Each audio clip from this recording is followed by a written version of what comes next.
How was your experience in SF? That's a long time, man. 16 years. So how many deployments did you do? I probably got about 6, I guess, in total. A couple to Iraq, mostly to Afghanistan, and then tons of JSETs to Eastern European, wherever, and Africa. I've been to probably, I don't know, 50 plus countries overall. Most of them I've actually worked in. Some of them were just stop throughs for a week or whatever. But so you stay busy. Oh man, my first always. I showed up to 1st Battalion, which is in Stuttgart. Showed up to a team which I was so fortunate. My team sergeant was a 21-year SF dude. Not Army, SF, 21 years. Mm-hmm. And he was hard as friggin' nails, man. He knew everything. And he was a soft-spoken guy. He didn't come off like that. He was what I imagined should be my team sergeant. Yeah. And I was, exceptionally happy. One of my seniors, who I'm still homies with today, he came and visited a couple weeks ago, Jason. He was a big, muscle-bound, angry dude. Told me I keep my mouth shut until somebody asks me something. Good advice. Good advice. Hard to do. And my still best friend today was the junior Charlie on the team, who had been on the team for maybe a year when I showed up. And it was I liked it. We did a lot of training straight away. Like we went to Africa, Algeria, in the freaking middle of the Sahara Desert. I was like, wait a minute. I signed up for 10th Group Europe. Yeah. Boom, North Africa. Because 10th Group's mountain warfare, right? Well, now people conflate 10th Mountain Division. Oh, okay. With 10th Group. Gotcha. Every SF group has mountain teams. I was a team sergeant on a mountain team. Okay. 10th Mountain is called 10th Mountain just for legacy stuff. Gotcha. Algeria. That was first trip. I learned a lot on that trip, but I broke my leg on that trip in a jump in the Sahara, by the way. Static line? Yep, static line. And I will forever blame the guy that I blame. I'm not going to name him, but it was pitch dark. Most of the time when you jump at night, you can see your canopy. I mean, you can see a silhouette of it. Like, yeah, it was so pitch dark. You looked up and it was blackness, right? It's one of the scariest things in the world. So I looked up. The fact that I wasn't falling fast, I'm like, okay, my canopy's open. Yeah. We start looking for chem light. So the Air Force guys pushed out a 4-wheeler with a chem light on it, and that's what we were supposed to be looking for.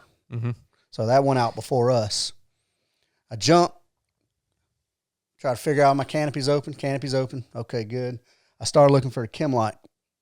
So I see the chem light finally. I kind of turn toward it, and I'm like, based on my experience, I figure, okay, about enough time's passed.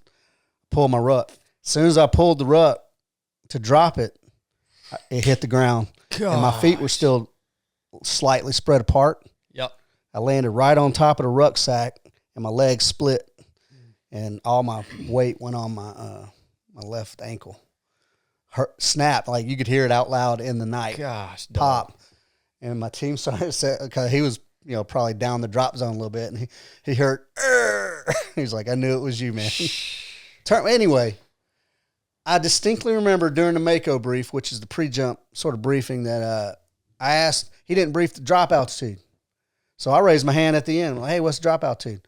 1250, which is the standard static line training jump, 1250. Okay, no reason, right? The plane that took me to Sigonella, Italy, to the hospital is the same plane we jumped out of the night prior. Mm-hmm.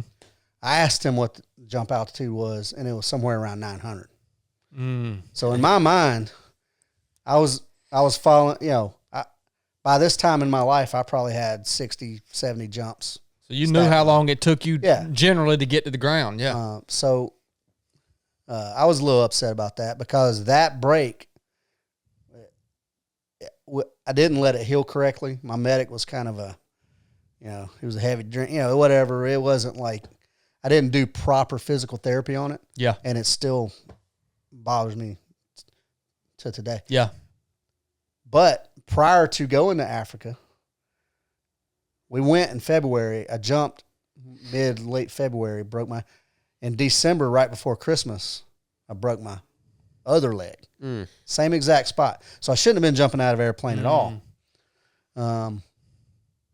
But I was the most senior jumper.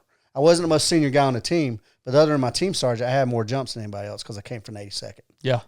So my team wasn't even meant to be on this jump, but we were under ACO and we were BCO, and he demanded we have representation there.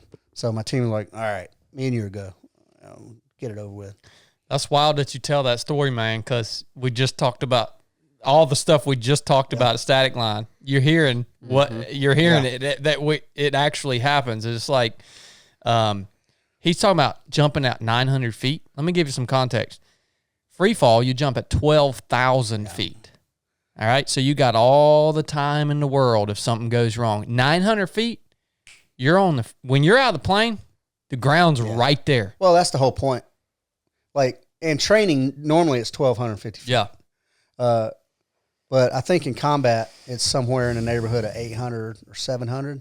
Because you don't want to be hanging out under canopy. And no, you don't. And that's the whole idea, to get as many people out and on the ground as fast as possible. So these dudes that jumped into like Grenada, or did they jump into Grenada?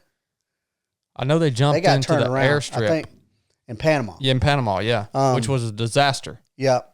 But these dudes I don't even think they had reserves, if I remember back. Or maybe it was Grenada that they didn't load up with reserves. But at that altitude, the reserve is in effect. Like it don't have time to deploy. Yeah. Mathematically speaking. Yeah. So they did. So if you're going in on a combat jump, which is arguably an outdated infill technique. Right? Yeah. Arguably. Yeah, that's dangerous. I think free fall is probably more dangerous because there's a lot of technical stuff. Mm-hmm. But the trick is, if you don't trust your stuff, you're going to be nervous, right? Mm-hmm. I never thought the chute wasn't going to open. I didn't put my mind in that. Yeah. I just assumed everybody was professional. I've never had a malfunction. Yeah. Under canopy. I've had a twist, but never a malfunction. You talk about those night jumps too, man.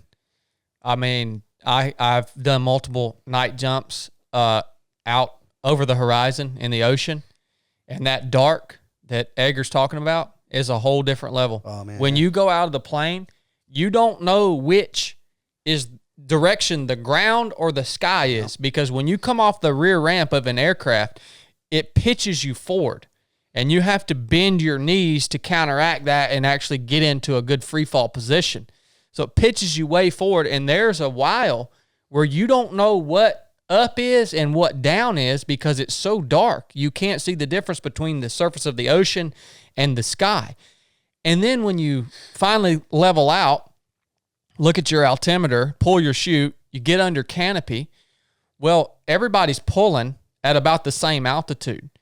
And so you have people all around you that are also under canopy.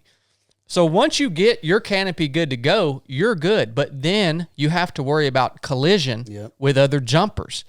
And I'll never forget, man, doing a night jump, one of my first ones, and one of my buddies comes by me, and he doesn't see me until he's right on top of me, dude. And if you collide under canopy, the canopies will likely become entangled. It's a death sentence. For at least one person, it's usually a death sentence. And this dude turns at the last minute, and it was like something off a Batman movie. I just heard, and I was like, holy crap. And I could see the boat. I could see the Swick boat down in the ocean, which was where we were supposed to land. You know what I did? I steered the opposite direction. I said, I am getting away from these people. And you know what? I know I can swim. If I get to the water, I'm going to cut this chute away, and I'll swim a freaking mile to that boat if I have to. But I am not holding this landing pattern. It's the freakiest mess Well, on I'm gonna earth, tell. man. I know everybody wants to hear Special Forces stuff. I'm gonna tell one more 80-second story.